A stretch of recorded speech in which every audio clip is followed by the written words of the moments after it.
चिंचवडमधल्या खास करून काय नेमकं बैठकीमध्ये कशा पद्धतीने रणनीती आहे? हे पहा, मला एकटीला नाही तर भारतीय जनता पार्टीने अनेक नेत्यांना काही मतदारसंघामध्ये दौरा करण्याचे सांगितलेले आहे आणि हा 100% संघटनेचा दौरा आहे. संघटनेच्या विधानसभा मतदारसंघावाईज हा दौरा आहे. त्यामध्ये काही पदाधिकारी म्हणजे 100 ते 150 पदाधिकारी अपेक्षित आहेत त्या बैठकीमध्ये आणि त्यांच्याशी करायचं आहे संभाषण. आणि याच्यामध्ये अत्यंत संघटनात्मक विषय आम्हाला हाताळायचे आहेत आणि विधानसभेची ही पूर्वतयारी आहे असं म्हणायला हरकत नाही. खरं तर चिंचवड करण्यात आली आहे का आपल्या नाही. एकूण म्हणजे चिंचवडमध्ये खूप इच्छुक आहेत. विद्यमान आमदार अश्विनीताई जगताप पासून त्यांच्याच घरात शहराध्यक्ष त्यांचे दीरही इच्छुक आहेत. बाकीही भरपूर उमेदवार इच्छुक आहेत. तर यामधून कसा मार्ग काढला जाणार? दरवेळी आम्ही मार्ग काढतोच. आम्हाला इच्छुक उमेदवारांच्या यादीतनं एक उमेदवार द्यावा लागतो आणि त्याची चांगली प्रॅक्टिस पक्षाच्या कोर कमिटीला आहे. ते योग्य ते निर्णय घेतील. खरं तर तुम्ही आता सांगितलं की बऱ्याच नेत्यांना जबाबदारी दिलेली आहे, प्रत्येक जण फिरतो आहे.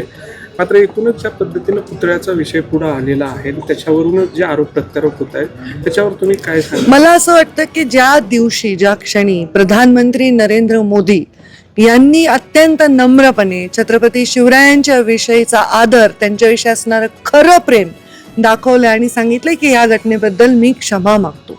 कधी कधी समाजामध्ये काही घटना अशा घडतात, त्या घटना का घडल्या याच्यावर राजकारण करणाऱ्यांनी राजकारण करावं. पण मोदीजींनी जो आदर्श दिलेला आहे की ही घटना घडून गेली आहे त्याच्याबद्दल मी क्षमा मागतो, तर हे दुर्दैवी घटना आहे आणि त्या घटनेच्या बद्दल त्यांच्या क्षमेच्या तिथेच विराम मिळतो. दुर्दैवी घटना आहे, त्याची चौकशी करण्याचे आदेश दिले गेलेले, चौकशी करण्यात येईल. तर त्यामुळे मला वाटत नाही की त्या विषयावर आणखी खूप केस पाडण्याची आवश्यकता आहे. छत्रपती आमच्या हृदयात आहेत आणि छत्रपतींचा पुतळा पडला ह्याचं वेदना हा प्रधानमंत्र्यांपासून आमच्यापर्यंत सर्वांच्या मनात आहे. पुतळा कोसळल्यानंतर वेगवेगळी वक्तव्य जे आहेत ती महायुतीकडून सुद्धा आहेत. आताच मी सांगितलं की त्यांच्यानंतरच मोदीजींनी जे वक्तव्य केलं आता त्यांच्यानंतर कोणी बोलायचं कारण नाही. वक्तव्य आहे की छत्रपती शिवाजी महाराज तेही आधीच बोलले नव्हते आणि सुरतेचा इतिहास जो आहे तो काँग्रेसने या ठिकाणी शिकवला. मला फ्रँकली कोणी काही बोललं, कोणीही नेता असो कोणत्याही पक्षाचा, त्याच्यावर मी टिप्पणी करण्याची आवश्यकता वाटत नाही कारण मी ते स्वतः पाहिलेलं नाही. तर मला नाही वाटत मी त्याच्यावर काही बोलावं. खरं तर एकनाथ खडसे यांचंही नुकतंच एक वक्तव्य आलेलं आहे की त्यांचा मी आत्ताच सांगितलं की कोणाच्या व्यक्तींवर मी बोलतच नाही कधी. त्यांचं जे एवढे निष्ठावान मी बोलणारच नाही ना, तुम्ही काही म्हणलात तरी. कारण मी झाला की नाही थांबा, तुम्ही टेन्शन नाही.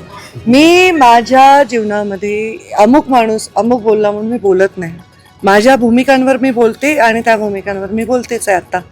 त्यामुळे कोणी काय बोललं असेल ते मी नाही ऐकलं त्याच्यावर मी टिप्पणी करावी, तो माझा रोलही नाही पक्षामध्ये. महायुतीमधला अंतर्गत आहे म्हणजे हा पुतळ्याचा विषय नाही. महायुतीमधला अंतर्गत तानाजी सावंत यांनी एक वक्तव्य केलं होतं. परत वक्त्यावर आले नाही, परंतु तसंच त्याच्यावर मी हेच उत्तर रिपीट करण्याची काही आवश्यकता नाही.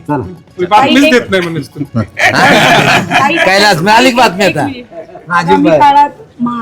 मला बातमी देण्यासाठी असं करण्याची आवश्यकता नाही. आता एक प्रश्न, आगामी काळात महाराष्ट्राला महिला मुख्यमंत्री मिळतील का? आता परत तुम्ही बातमी काढायचा प्रयत्न करताय.